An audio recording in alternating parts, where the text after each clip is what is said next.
Radio y Televisión de Aguascalientes ha servido para que a través de su pantalla vea usted la historia de Aguascalientes, pero también pues esta televisora tiene una historia muy importante, ha surgido por el trabajo de muchísimas personas y mire, hoy la verdad nos vestimos en Sin Escape de manteles largos para recibir a uno de los pioneros precisamente de lo que usted ve en su hogar y darle la bienvenida al maestro Jorge Galván.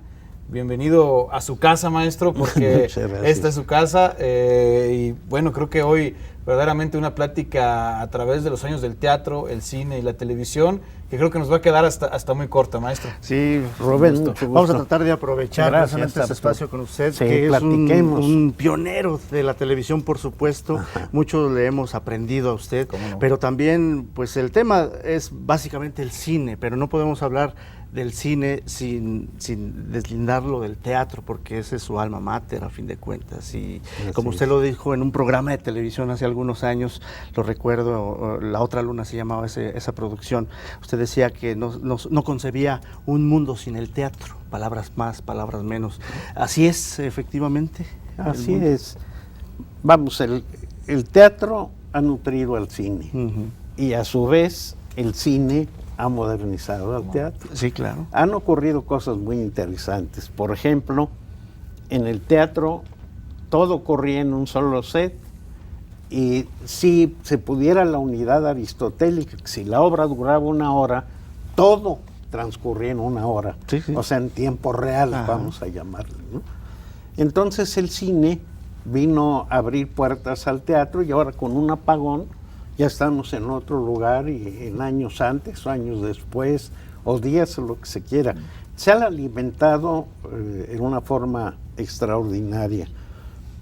Yo estoy muy avergonzado porque durante muchos años a la gente que nos formaron para hacer teatro nos decían que era, pues sí, lo es, la fuente nutricia, el origen de los medios de comunicación, es la palabra, es el hombre frente a los hombres, ¿no? Sí, sí, sí. Es unas personas actuando y otras personas participando en el rito de la actuación, lo que no tiene el cine.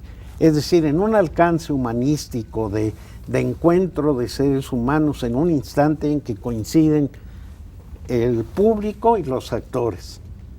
Viven al mismo tiempo, pero no en el mismo tiempo. Es decir, el espectador llegó en 2014 a sentarse a ver una obra griega que ocurre siglos antes de Cristo. Sí. Entonces tiene una magia muy especial, nos permite vernos a nosotros mismos sin tener que sufrir el estar en un banquillo de acusados. Pero de ahí se deriva después el cine, que es una maravilla. El cine, una vez que uno lo conoce, se enamora de él. Le decía que yo me arrepiento porque yo llegué a decir con mis compañeros que el cine era muy sencillo, porque hasta un caballo, el caballo Ed, actuaba. Y también dije una barbaridad, que había una primera actriz que se llamaba Chita, que en no pocas ocasiones le robaba cámara a Tarzán y a Jane. Y entonces resulta que con esto se defiende un poco de que estamos haciendo arte puro sin percatarnos de que el cine pues es el arte del siglo XX, ¿verdad? Aunque surge desde el XIX, es la aportación de las bellas artes. Y es la aportación de los grandes actores del cine mexicano. Del mexicano y del ruso, sí, claro, y del francés. Hay un teórico teatral francés, por cierto, que dice: todos que alguna vez repudiamos al cine, gracias al cine podemos, en las generaciones posteriores, saber cómo actuaban. Es decir, ahora gracias al cine, ustedes que son muy jóvenes pueden saber cómo lo hacía don Fernando Soler, cómo lo hacía el deslumbrante Marlon Brando, por ejemplo. Y que seguramente Fernando Soler era otro tipo de actuación el que presentaba en un teatro, ¿no? Ahora, lo que sí es cierto es que hay teatro, hay cine y hay televisión. Entonces, esos 3 medios han generado muchas figuras. Sí. Las figuras del cine ahí permanecen. Pedro Infante está tan actual como cuando estaba vivo. Hace 50 años se murió y la gente Niños chiquitos identifican la voz de Pedro Infante, que ni en sueños lo vieron. Sí, cuando le hicimos la invitación a que viniera con nosotros a participar en este programa, usted lo decía en estas palabras, el cine eterniza. Pues sí, es un remedio de eternidad. Por ejemplo, yo ahora tuve la desgracia, mi mujer y yo, de perder una hija, y entonces ahora pues meto un DVD y veo a mi hija actuando en el cine. Y puede reportar sufrimiento, puede reportar alegría, pero es un hecho que ella está viva en esa película y está presente y está contactando con personas. ¿Cómo es posible que un ser que ya no está en este planeta, como Chaplin, nos haga reír? Siga tocándonos, ¿no? Así es, que siga tocándonos, ¿no? Que nos agarran de las solapas, sí, claro, nos sacuden. Y películas en las que está uno realmente comprometido con el tema y que estaría uno dispuesto. Eso lo hace uno de niño. Por eso cuando crecemos perdemos frescura y perdemos todo. En las películas los niños le advertían, en el teatro lo hacían, pero son los niños los que los trasladan al cine. ¡Cuidado, Tarzán! Ahí vienen los que... Es cierto, uno crece y se va robotizando. Así es. Se pierde esa esencia, ¿no? ¿Por qué decidió dedicarse a la actuación? Yo tuve la buena suerte de que mi madre y mi tía fueran muy aficionadas al teatro. Ahora, la generación mía, yo tengo 3/4 de siglo de vida rebasados, voy para los 80. Entonces, cada semana me llevaban al teatro. Los juguetes de los niños de mi tiempo, perdón por golpear el micrófono, jugábamos a los títeres, como ahora juegan con las Barbie, y con los muñecos estos de las películas maravillosas de Pixar, por ejemplo. Nosotros jugábamos con títeres. No había la televisión, había el radio, que se podía decir Arturo de Córdoba, apague la luz y escuche. Exacto. Y me decía, mamá, apaga la luz. Y quedaba nada más el dial de las estaciones de radio como iluminación única, y a escuchar ese actor que se le podía escuchar por la radio y se le podía ir a ver al cine. Porque quedaban, la gente de cine era para cine, y la de teatro, que es la que nutrió los primeros grandes elencos, ahí vio forjar en el cine actores que nunca se habían parado en un escenario. Y todavía hay muchos compañeros de cine que le temen al teatro. El cine es muy, muy hermoso porque cada segundo se trabaja con cada minuto, cada día de trabajo es con un amor, con una dedicación. Se cuida mucho la iluminación, el sonido que sea perfecto, que los movimientos, que nadie se salga de cuadro, si que respeten las marcas. Sí, y si hay un error, corte. No vamos a corregir esto y esto.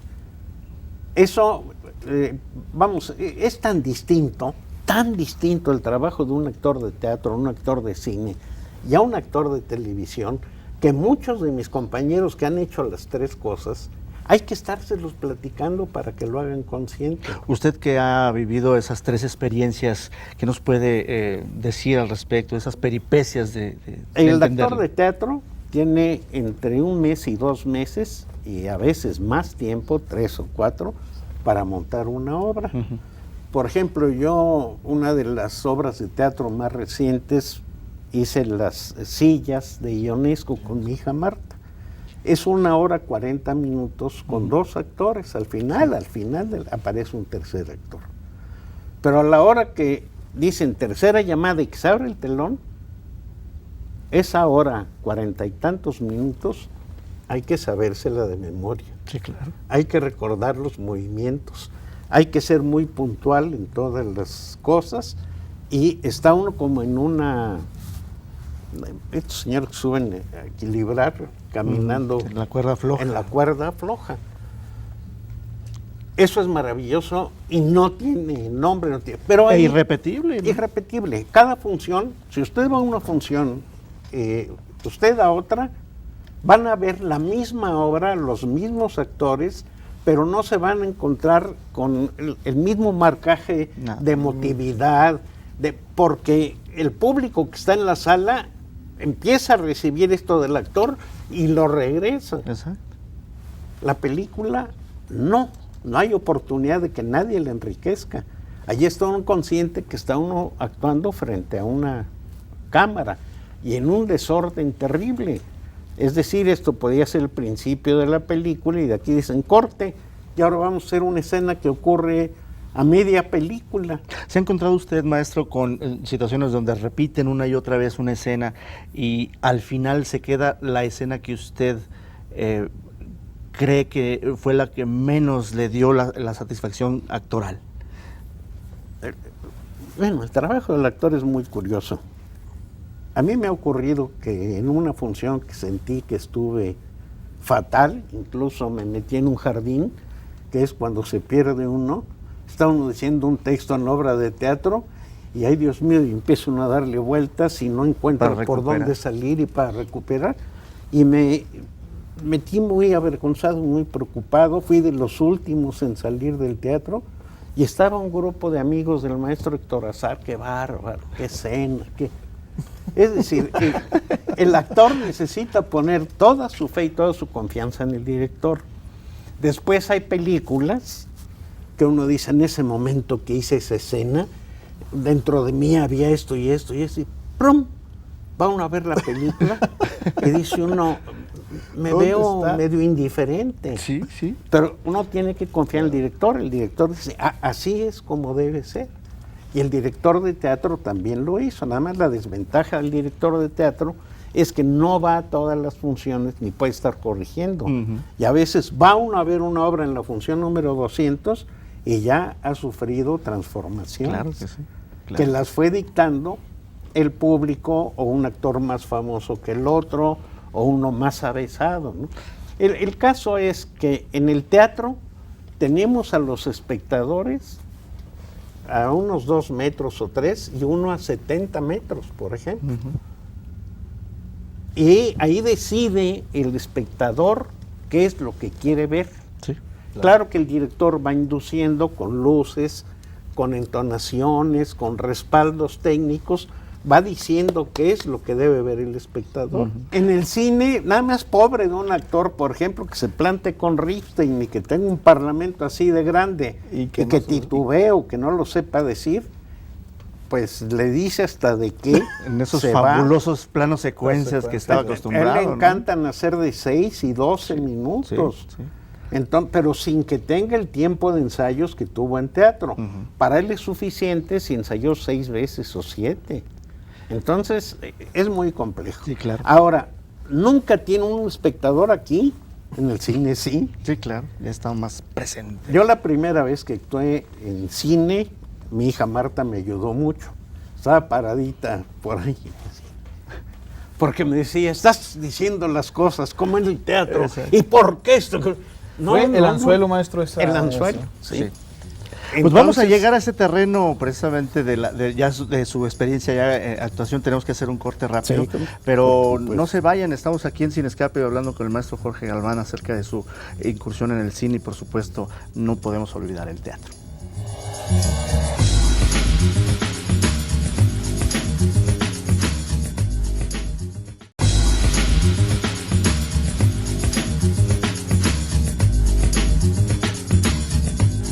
Regresamos aquí a Sin Escape hablando con el maestro Jorge Galván, a quien le agradecemos que haya estado y que siga con nosotros en este espacio hablando de cine. Obviamente una película que todo el mundo recordamos, 1998, Por si no te vuelvo a ver, que le daría a usted el Ariel como mejor actor. Una gran experiencia y por supuesto pues una de sus primeras incursiones en el cine. Anteriormente ya estábamos platicando del anzuelo, pero bueno, pues eso fue un galardón que seguramente lo enriqueció, lo orientó mucho, ¿no? Ahora que hablamos de las fechas, es lo curioso del cine. Se filmó en 96, se estrenó en 97, fue afortunadísima la película y fue premiada en 98. Imagínense, es mi segunda película. Bueno, estrictamente podría decir que tercera, porque en el 96 se juntó una película de Juan Antonio de la Riva. Ay, ¿cómo se llama esta película? era Pueblo... No, la película de que la niña come cucarachas. Elisa antes del fin del mundo. Entonces en 96 hice Por si no te vuelvo a ver. En 96 hice Elisa antes del fin del mundo. Pero antes había hecho lo que ya mencionaron del anzuelo. Sí, sí. Y resulta que tuvo la película una suerte extraordinaria.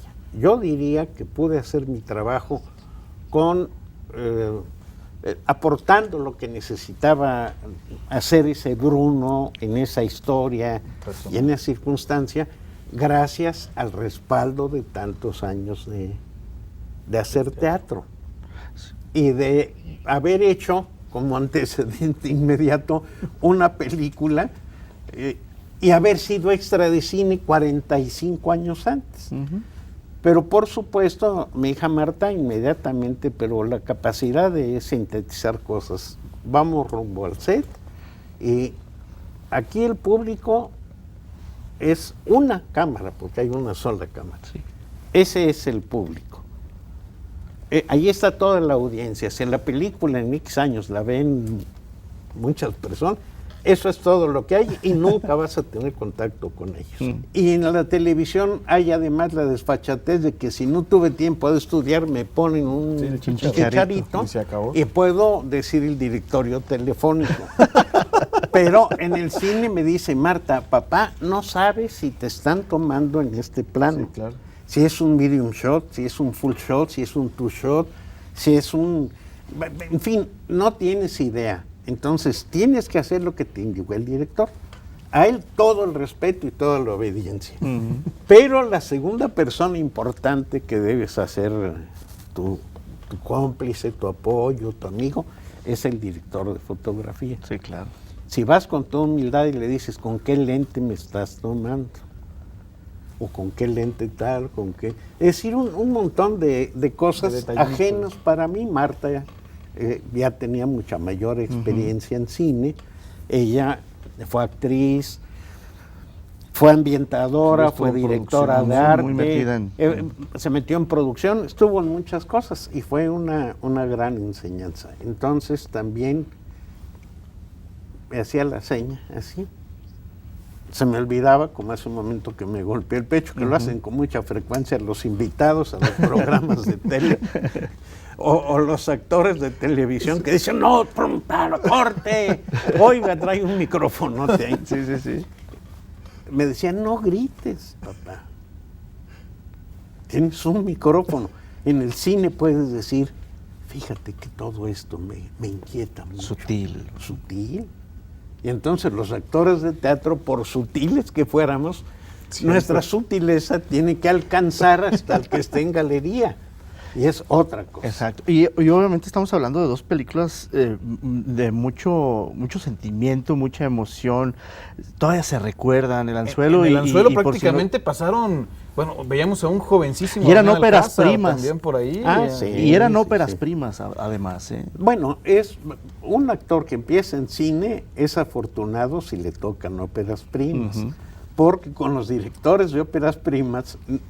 son los consagrados, les hacen un poquito de... Yo fui a dar, por ejemplo, al Bruno, porque por lo menos 3 figuras conocidas del cine no quisieron el personaje si no iba tal actriz con él o no quisieron tal. Entonces yo cuando fui a hacer mi casting yo lo fui a hacer para el que iba a tocar guitarra. Después hubo un reacomodo y me dijeron, no, pues me mandaron la batería a mi casa para que yo practicara. Y yo, lo que fuera, me parecía interesante. Y resulta que un día que van a recoger la batería, vi el acordeón. Yo ya había leído el guión, ya sabía... De por si no te vuelvo a ver. De por si no te vuelvo a ver. Vi el acordeón y le pregunté al chofer, oiga, fue primero... No, ese ya lo traigo hace como una semana. No, el señor ya no es... me dio un vuelco el corazón. Y llegué a la lectura que íbamos. Ya no había Bruno.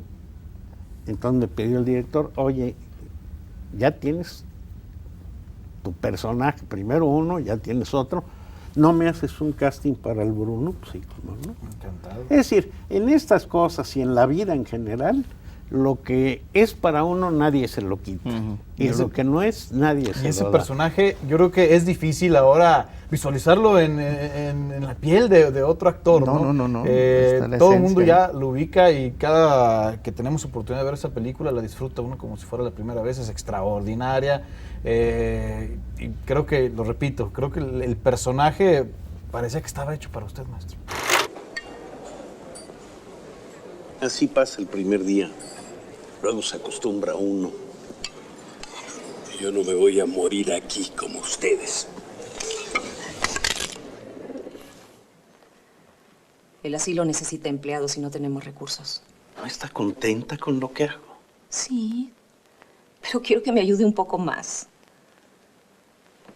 Entienda que a estas alturas usted es incapaz de sostenerse sin nuestra ayuda.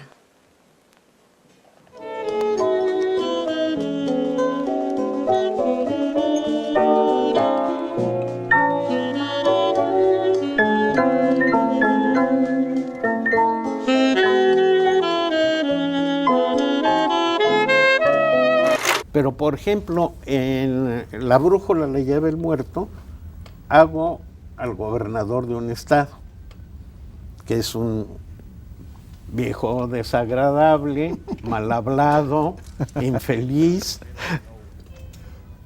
y me parece una experiencia maravillosa. Yo vi la película y dije, sí, lo que le dije siempre a mis compañeros alumnos, mis compañeros actores de teatro, no hay papel chico, habemos actores chicos, pero papeles chicos no hay. Para mí es tan importante, por ejemplo, el gobernador como el Bruno de Por si no te vuelvo a ver. O es tan importante el cartero de Cartas a Elena como el curita que le entrega a Hidalgo la iglesia.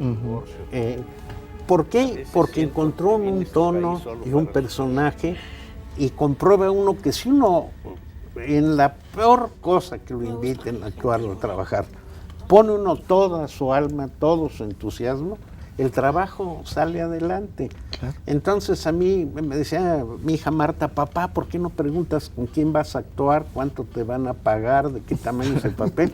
A mí realmente lo que me interesa, si leo un guión, o leo una obra de teatro, o leo una telenovela, si el personaje tiene carnita de dónde agarrarse, lo hace uno con todo gusto. Y más en el cine, ¿no? A veces en otros medios sí hay que preguntar esto que le decía su hija, ¿no?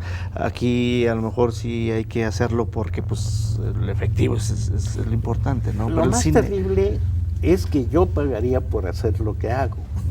Y siempre lo he pensado. Hace 61 años que empecé en esto. ¿Por qué voy a preguntar cuánto me van a pagar? Si en principio yo le hubiera dicho a Pablo Villaseñor, oiga, le doy... ¿Cuánto le debo? Mi bicicleta, ¿qué quiere que traiga para darle? Cuando uno hace lo que le gusta, con sueldo, sin sueldo, estamos vivos nada más una vez. Es una sola oportunidad. Entonces, a mí me preocupa toda persona que está haciendo un trabajo que no le gusta, que detesta.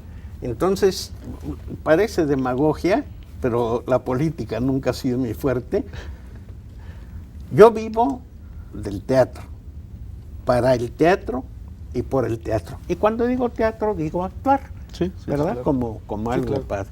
Y entonces, nada más la pura idea, me fui a hacer un casting para una película, y de aquí hasta que ya me desencante y diga, no me llamaron, estoy con una ilusión y con una alegría de vivir que no tiene... ¿Fue abrumador recibir el Ariel, maestro? No, era como una ensoñación. Yo pienso que me estaban ocurriendo cosas como esta. Fui a recibir el Heraldo. Sí, fueron 3 premios. Estábamos los de la terna, entonces estaba yo sentado muy tranquilo, dicen mi nombre. Me tropecé al subir al escenario, ya me caigo, bueno, yo creo que una rodilla sí pegó en el suelo. Ya llegué y recibí el Heraldo. Y luego vinieron las Diosas de Plata. Sí. Voy a las Diosas de Plata con otros 2 rivales, ¿no? Que llega uno, pues Si supiera, por ejemplo, Ana Luisa Pelufo, que estar con ella en Cartas a Elena fue de las cosas más emocionantes que me han pasado en la vida.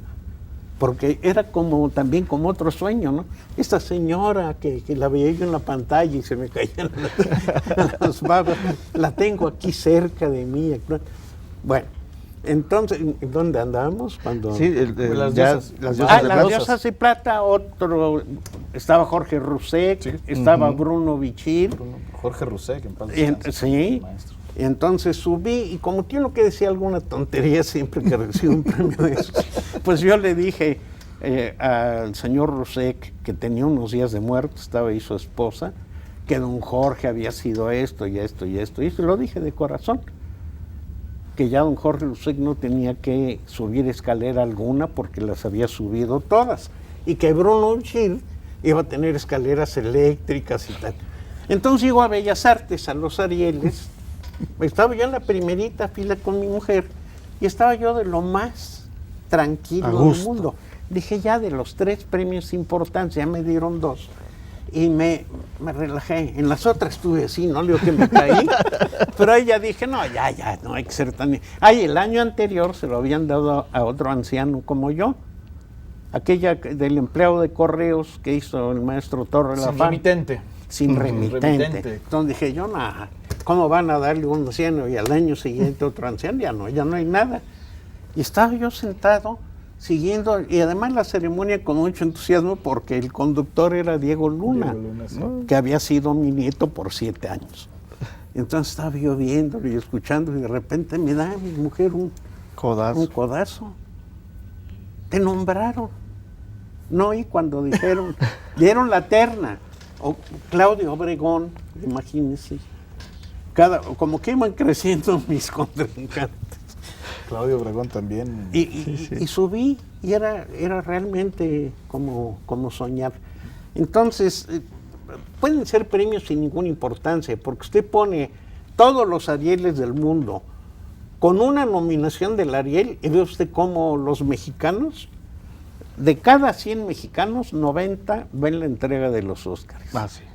Y los otros 10 ven los Arieles. ¿Sí? Así es. Pues es controversial, ¿no? Sí. Esa es nuestra realidad, inclusive del cine mexicano. No sé si podamos terminar, porque el tiempo en televisión usted sabe que es abrumador, no es benévolo. Pero eso es bueno para la gente, porque termina un programa y ven otro y otro y otro. Muchas gracias por la invitación. A usted, maestro. Ha sido un deleite y un honor que esté usted aquí en el set de Sin Escape. Muchas gracias. No, hombre, al contrario. Muchas gracias a los compañeros. Fue un placer. Como siempre, les da mucho gusto verlo. Siempre, porque agradecerle, maestro, que haya estado aquí en su casa, porque Radio Televisión pues es de usted, esto es su casa. Y bueno, creo que la gente aquí, también los compañeros del staff, felices y todos porque haya aceptado esta invitación. Con muchísimo. Pues vámonos. Arturo, como siempre, un gustazo. Agradecerle que ha estado con nosotros. No le cambie, aquí en la señal de Radio y Televisión de Aguascalientes. Nos vemos la próxima semana en Sin Escape. Muy buenas noches. Muchísimas gracias.